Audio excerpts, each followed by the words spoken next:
Koothattukulam councillor കലാരാജുവിന്റെ മകൻ ബാലുവിനെതിരായ CPM നേതാവിന്റെ പരാതി വ്യാജമെന്ന് പോലീസ്.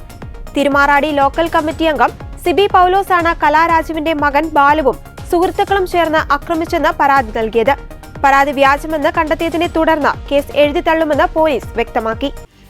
അവിശ്വാസ പ്രമേയ ചർച്ചയുടെ ദിവസം CPM ഏരിയ കമ്മിറ്റി ഓഫീസിന് സമീപം വെച്ച് കലാരാജുവിന്റെ മകനും സുഹൃത്തുക്കളും ചേർന്ന് ആക്രമിച്ചുവെന്ന CITU തൊഴിലാളിയുടെ പരാതിയിലാണ് കലയുടെ മകൻ ബാലു, സുഹൃത്തുക്കളായ അഭിനവ് ഷാജി, എമിൽ റെജി എന്നിവർക്കെതിരെ കേസെടുത്തത്. എന്നാൽ പരാതി നൽകിയ ആൾ ആശുപത്രിയിൽ നിന്ന് നൽകിയ മൊഴിയിൽ തന്നെ ആക്രമിച്ചതായി പറയുന്നത് മറ്റ് ചിലരാണ്. കഴിഞ്ഞ ദിവസം നൽകിയ പരാതിയിലാവട്ടെ ബാലുവിന്റെയും സുഹൃത്തുക്കളുടെയും പേരുകളും.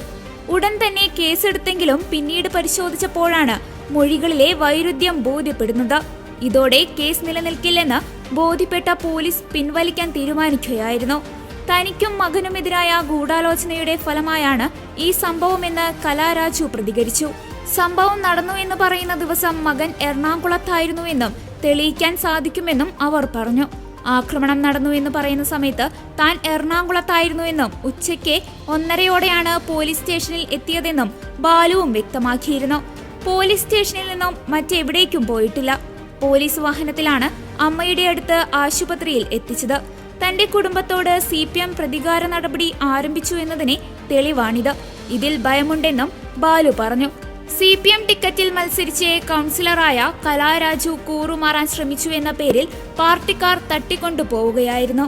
വസ്ത്രാക്ഷേപം നടത്താൻ ശ്രമിച്ചെന്നും കയ്യേറ്റം ചെയ്തെന്നും കാലുവെട്ടുമെന്ന് ഭീഷണിപ്പെടുത്തിയെന്നുമുള്ള കലാരാജുവിന്റെ പരാതിയിൽ ഒട്ടേറെ പേർക്കെതിരെ പോലീസ് കേസെടുക്കുകയും 4 പേർ അറസ്റ്റിലാവുകയും ചെയ്തിരുന്നു. നഗരസഭാ ചെയർപേഴ്സന്റെ പരാതിയിൽ UDF നേതാക്കൾക്കെതിരെയും കേസുണ്ട്. ഇതിനിടെയാണ് കലാരാജുവിന്റെ മകനെതിരെ പരാതി ഉയരുന്നതും പോലീസ് കേസെടുക്കുന്നതും. ഇന്നലെ സമാപിച്ച CPM ജില്ലാ സമ്മേളനത്തിലും കൂത്താട്ടുകുളത്തെ പാർട്ടി നടപടിയെ ശരിവെക്കുന്ന രീതിയിലാണ് പ്രതിനിധികൾ സംസാരിച്ചത്. UDFന്റെ കുതിരക്കച്ചവടം പരാജയപ്പെടുത്തുകയാണ് പാർട്ടി ചെയ്തത് എന്നാണ് ചർച്ചയിൽ പങ്കെടുത്തവരുടെ അഭിപ്രായം.